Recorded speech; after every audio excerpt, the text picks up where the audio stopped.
Hello guys, আসসালামু আলাইকুম। আপনাদের সামনে লেবাননের কিছু দৃশ্য নিয়ে হাজির হলাম। তো আশা করি আপনাদের দৃশ্যগুলো অনেক ভালো লাগবে।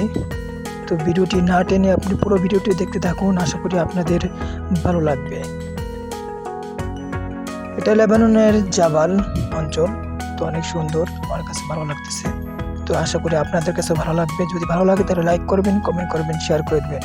আর আমাদের চ্যানেলটি সাবস্ক্রাইব করতে ভুলবেন না। সবাই ভিডিওটি উপভোগ করতে থাকুন।